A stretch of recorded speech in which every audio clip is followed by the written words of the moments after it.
Tuona malalamiko wa gari wa moto wa bajaji. Hii ni marsha pasifike kuhusu barabara yote ni Merusangi.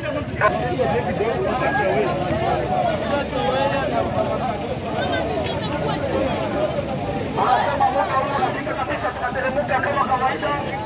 Tunaenda kujifunza memo yetu. Mbele ya liwali wa jimbo.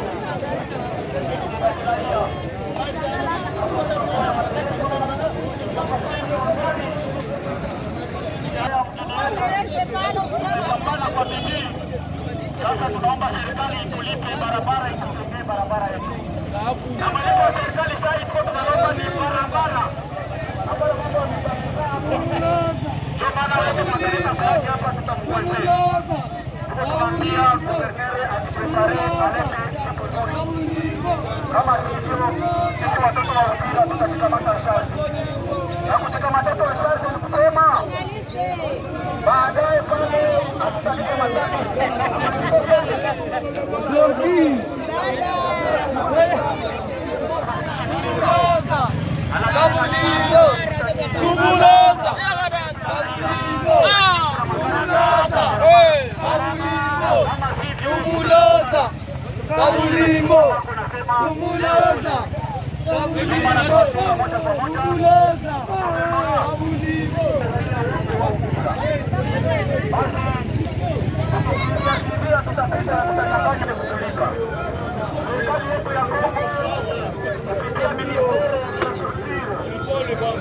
Ambayo inaongozwa na mheshimiwa Kisaro barabara.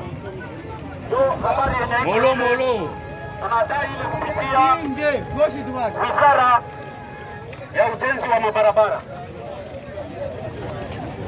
Na kilalo mzee, useme kilalo. Kilalo shatoboka yote. Shatoboka. Mnachoka sasa hii. Hapa kabisa. Kama ya moyo.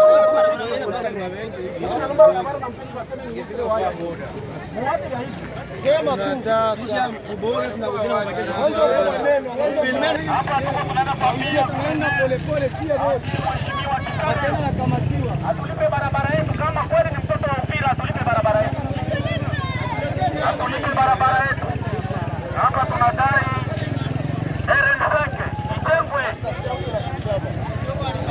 Siku ijenga tutakamata maamuzi ambayo itashinda hata rais wa nchi. Ya 3 jours successifs. Hapana blaki. Hapana visa. Na tukimaliza siku moja tunaenda desobedience fiscale. Hakuna kulipa taksi na mimi ndio atepe neno na kwetu pia. Ngozi kubwa. Hapo tunasema kwa onete nyingine. Lazima tupate barabara nambari 5. Na hii tunaitafuta kwa bidii kabisa. Ni lazima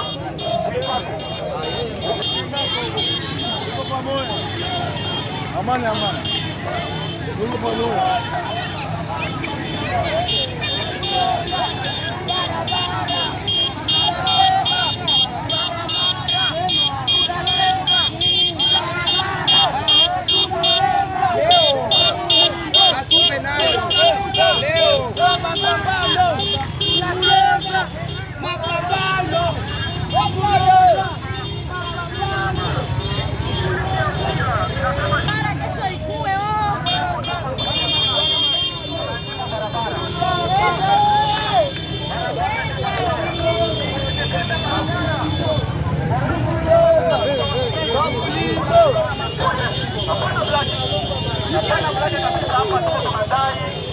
La route nationale numéro 5.